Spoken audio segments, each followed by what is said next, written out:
তিস্তা শুধু একটি নদী নয়, রংপুর ও নীলফামারী সহ উত্তরের 5 জেলার নদী বিস্তৃত কোটি মানুষের অধরা স্বপ্নের প্রতীক। প্রতি বছরে বর্ষা মৌসুমে তিস্তা বন্যায় ভাসিয়ে দেয় লাখো মানুষকে, আর শুষ্ক মৌসুমে মারাত্মক প্রভাব পড়ে কৃষিক্ষেত্রে।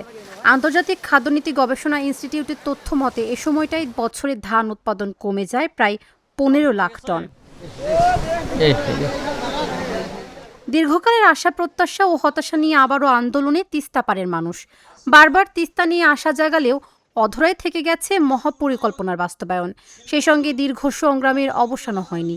উত্তরের 5 জেলার তিস্তা বেষ্টিত কোটি মানুষ প্রতি মুহূর্তে আতঙ্কে থাকেন নিজের জমি, বসতভিটা, এমনকি স্মৃতি বিজড়িত স্থান নদীগর্ভে বিলীন হওয়ার ভয়ে।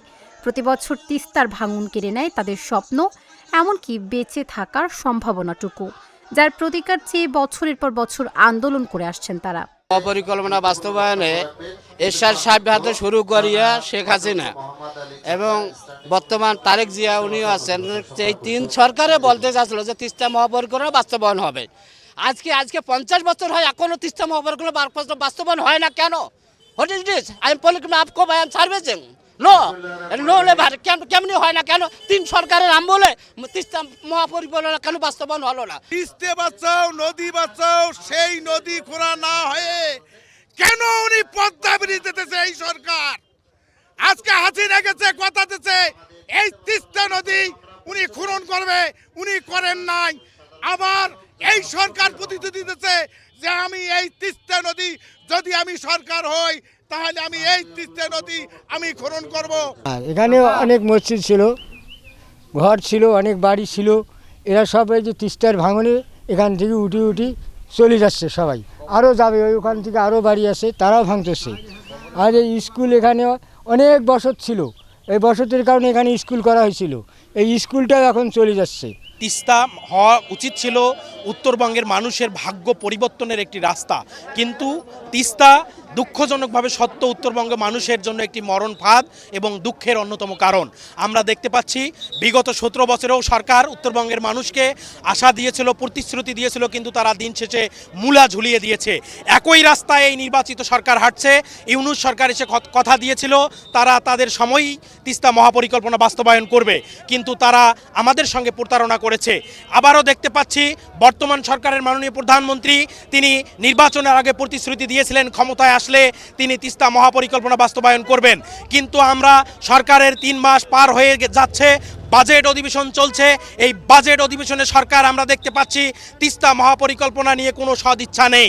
প্রধানমন্ত্রীর চীন সফরকে ঘিরে আশার আলো দেখেছেন তিস্তা পারের মানুষ। এই সফরের মধ্য দিয়ে বহুল আকাঙ্ক্ষিত তিস্তা মহাপরিকল্পনা আলোর মুখ দেখবে বলে মনে করছেন তারা। তিস্তা মহাপরিকল্পনা বাস্তবায়ন হলে বেকারত্ব সহ শত বছরের বৈষম্য দূর হবে। প্রধানমন্ত্রীর চীন সফরকে তিস্তা মহাপরিকল্পনার ভবিষ্যৎ নির্ধারণের গুরুত্বপূর্ণ ইস্যু হিসেবে দেখছেন তিস্তা নদী নিয়ে আন্দোলনকারী নেতারা।